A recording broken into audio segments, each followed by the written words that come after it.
Assalamualaikum warahmatullahi wabarakatuh.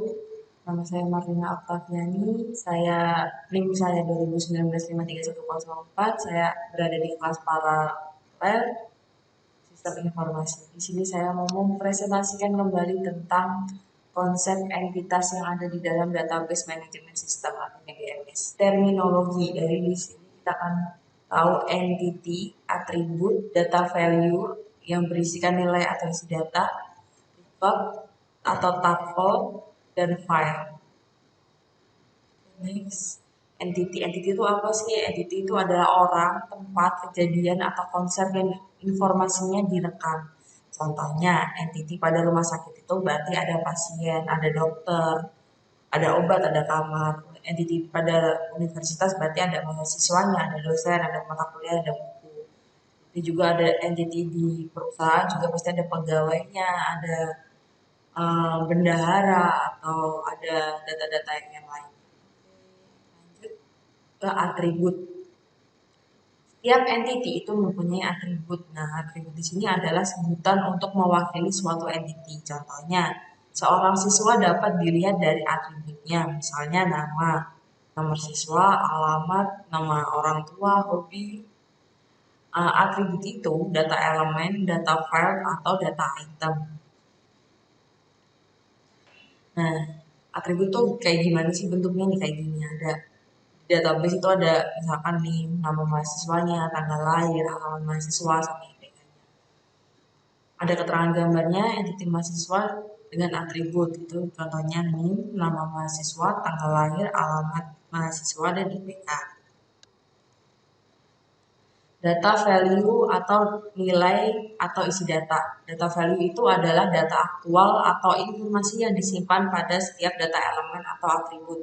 Contohnya atribut nama mahasiswa menunjukkan tempat di mana informasi nama mahasiswa disimpan. Data value adalah Adi, Arif, Budi merupakan isi data dari atribut nama mahasiswa. Jadi dari atribut ini itu kan pasti ada isinya nih. Misalkan dari atribut nama mahasiswa, di situ ada nama, ada isinya, ada nilainya. Apa sih isinya? Misalkan dari nama mahasiswa ada Adi, Arif, Budi, dan lain-lain. Nah, ini misalkan ini atributnya kan ada NIM mahasiswa, tanggal lahir, alamat mahasiswa, sama IPK. Nah, isi atau nilai datanya itu ada di sini, misalkan NIM, ada sekian NIM, nama mahasiswa, tanggal lahirnya masing-masing, alamat, IPK. Record atau tuple adalah kumpulan elemen-elemen yang saling berkaitan menginformasikan tentang sesuatu entity secara lengkap. Satu record mewakili satu data, yaitu informasi tentang suatu dari sebuah objek, misalkan ini nama mahasiswa, tanggal lahir, alamat mahasiswa, IPK. Satu record terdiri dari file-file yang saling berhubungan untuk menunjukkan bahwa file tersebut dalam satu pengertian yang lengkap dan direkam dalam satu record. Contohnya adalah dalam nama mahasiswa Adi, si Adi ini memiliki NIM sekian, tanggal lahir, alamatnya, sama IPK-nya ini namanya satu record, satu tuple.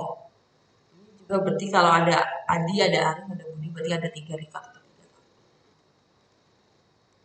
File itu adalah kumpulan record-record sejenis yang mempunyai panjang elemen yang sama, atribut yang sama, namun berbeda data value-nya. Dalam satu file terdapat record-record yang sejenis, sama besar, sama bentuk, merupakan satu kumpulan entity yang seragam. Database Management System atau DBMS. Database itu apa sih? Database itu kumpulan file-file yang mempunyai kaitan antara satu file dengan file yang lain sehingga membentuk satu bangunan data untuk menginformasikan satu perusahaan instansi dalam batasan tertentu. Set program pengelola itu merupakan satu paket program yang dibuat agar memudahkan dan mengefisienkan pemasukan atau perekaman informasi dan pengambilan atau pembacaan informasi ke dalam database. Database Management System, ini kan ada database saja nih, database itu kumpulan file. Kalau DBMS atau Database Management System adalah suatu koleksi kumpulan data yang saling berrelasi dan satu set program untuk mengakses database, misalkan membaca, mengisi data, menghapus data, dan melaporkan data. Misalkan nih seperti ini.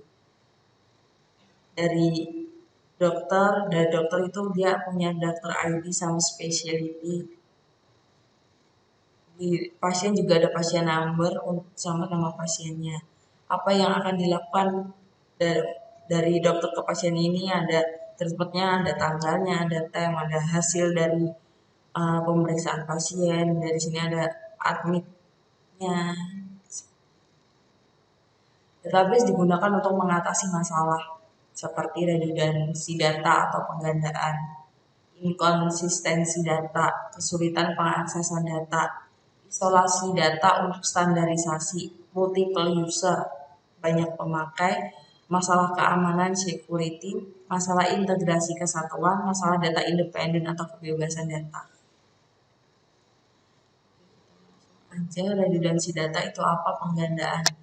Jika file-file dan program aplikasi diciptakan oleh programmer yang berbeda pada waktu yang berselang cukup panjang, maka ada beberapa bagian data yang mengalami penggandaan atau file-file yang berbeda. Contohnya, alamat dan nomor telepon dari pelanggan kita tercatat pada file deposito, juga pada file rekening koran, dan juga file nasabah.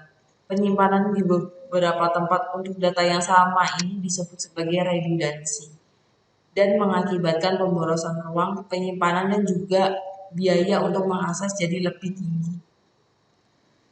Inkonsistensi data adalah penyimpanan data yang sama berulang-ulang di beberapa file dapat mengakibatkan juga inkonsistensi atau tidak konsisten. Contohnya adalah bila suatu ketika pelanggan tersebut pindah alamat dan nomor telepon, maka seharusnya ketiga file yang membuat data tersebut harus diubah atau diupdate. Bila salah satu saja dari file yang mengandung data tersebut terlewat diupdate, maka terjadilah tidak konsisten tadi. Kesulitan pengaksesan data. Pada suatu saat dibutuhkan untuk mencetak data siapa saja pelanggan yang berada di kode pos misalkan 50711 daerah Salatiga. Padahal belum tersedia program yang telah ditulis untuk mengeluarkan data tersebut. Maka kesulitan yang tersebut timbul. Dan penyelesaian untuk itu adalah ke arah DBMS yang mampu mengambil data secara langsung dengan bahasa yang familiar dan mudah digunakan atau user friendly. Multiple user atau banyak pemakai. Salah satu alasan mengapa database dibangun karena nantinya data tersebut digunakan oleh banyak orang dalam waktu yang berbeda, diakses oleh program yang sama tapi berbeda orang dan waktu. Dalam rangka mempercepat semua daya guna sistem dan mendapat responsi waktu yang cepat, beberapa sistem mengizinkan banyak pemakai untuk mengupdate data secara simultan. Masalah keamanan atau security. Tidak setiap pemakai sistem database diperbolehkan untuk mengakses semua data. Misalkan, data mengenai gaji pegawai hanya boleh dibuka oleh bagian keuangan dan personalia. Tidak diperkenankan bagi gedung membaca dan mengubahnya. Tidak diperkenankan bagian gedung atau bagian yang lain, misalkan pegawai yang setiap harinya membuka database itu tidak semuanya bisa mengakses tentang gaji pegawai. Keamanan ini dapat diatur lewat program aplikasi yang dibuat oleh pemrogram dengan menggunakan password atau user level untuk setiap pengaksesan data. Masalah integrasi atau kesatuan. Database berisi file-file yang saling berkaitan. Masalah utama adalah bagaimana kaitan antara file tersebut terjadi. Meskipun kita mengetahui bahwa file A berkaitan dengan file B, namun secara teknis maka ada file kunci yang mengaitkan kedua file tersebut. Masalah data independen atau kebebasan. Bagaimana kita mau menciptakan di mana antara program aplikasi dan database pada keadaan terpisah, sehingga perintah-perintah dalam paket DBMS bebas terhadap database. Namun perlu pula dipikirkan bagaimana bila ada syarat terhadap database yang ada. Misalnya, syarat pengambilan uang tabungan bank adalah harus disisihkan paling minimal 25.000. Syarat ini tentu dimasukkan dalam database yang dibangun saja. Namun bagaimanakah bila suatu ketika syarat itu telah bergeser dari syarat 25.000 menjadi 50.000? Di sini program aplikasi dan database yang telah dibangun haruslah diubah dan ini menunjukkan ketidakbebasan program yang dibuat terhadap database. Abstraksi data. Abstraksi data adalah sistem yang sesungguhnya tentang teknis bagaimana data disimpan dan dipelihara. Seakan-akan disembunyikan kerumitannya dan kemudian diungkapkan dalam bahasa dan gambar yang mudah dimengerti orang awam. Misalkan abstraksi data. Level 1, level fisik. Level abstraksi paling rendah yang menggambarkan bagaimana data disimpan dalam kondisi yang sebenarnya. Level konseptual, level abstraksi data level lebih tinggi yang menggambarkan data apa yang disimpan dalam database dan hubungan relasi yang terjadi antara data. Yang ketiga adalah level pandangan pemakai atau view level. Level abstraksi tertinggi yang menggambarkan hanya satu bagian dari keseluruhan database. Paket bahasa. Paket bahasa itu ada SQL, Structure Query Language. Di situ ada DML, DDL, DCL, sama Transaction Control. Walaupun bedanya apa sih nih? Ada di keterangan. Kalau di DML ada select, insert, update, delete, match. Kalau di DDL ada create, alter, drop, rename, transcade, comment. Kalau di DCL ada grant, ada revoke. Dan di sini saya belajarnya lebih ke DML sama DDL. Nah, di sini DML, Data Manipulation Language, bahasa yang memperbolehkan pemakai untuk akses atau manipulasi data yang telah diorganisasikan sebelumnya di dalam database. Dengan DML berarti akan mengambil informasi yang tersimpan di database, menyisipkan informasi baru ke database, menghapus informasi dari database.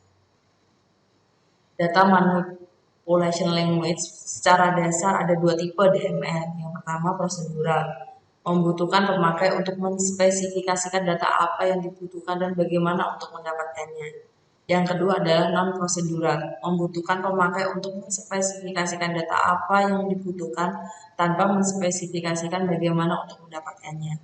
Paket bahasa prosedural DML adalah the base tree, POC base, sedangkan non-prosedural DML adalah SQL, Structural Query Language, QBA, Query Big Example. Nah, di sini saya belajar SQL. Berarti ada di non-procedural DML.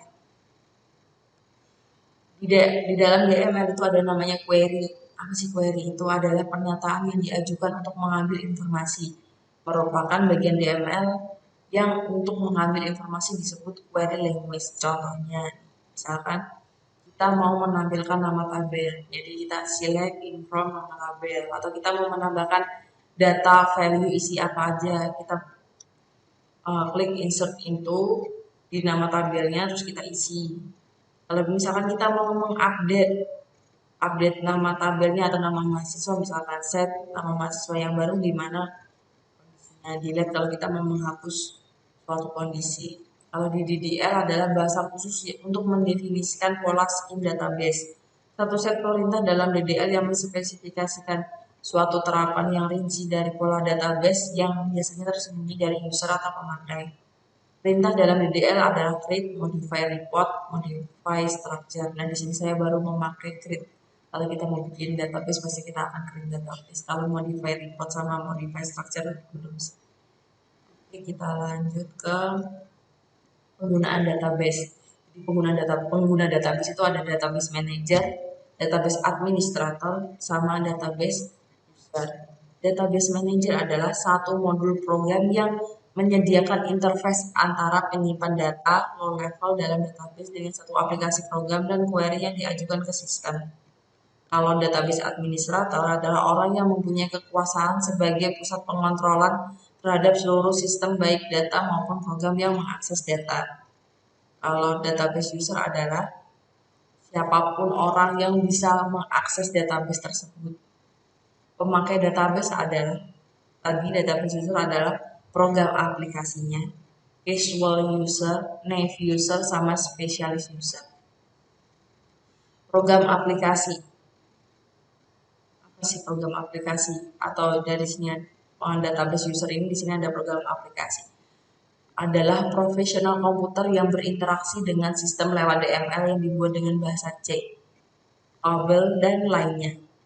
Program-program yang dibuat disebut sebagai program aplikasi, misalnya untuk perbankan, administrasi, akuntansi, dan lain-lain. Sintak DML berbeda dengan sintak bahasa komputer umumnya.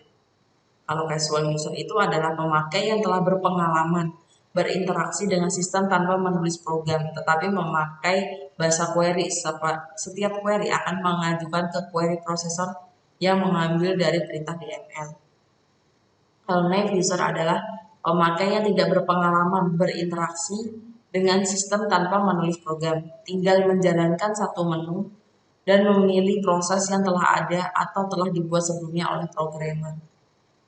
Specialist user adalah pemakai khusus yang menuliskan aplikasi database tidak dalam kerangka data processing yang tradisional. Aplikasi tersebut diantaranya adalah Computer Aided Design System, Knowledge Based Expert System, sistem yang menyimpan data dalam bentuk data yang kompleks, misalkan data grafik, data audio. Sekian presentasi dari saya. Apabila ada bahasa yang kurang jelas, kurang sopan, mohon dimaafkan. Semoga bermanfaat. Assalamualaikum warahmatullahi wabarakatuh.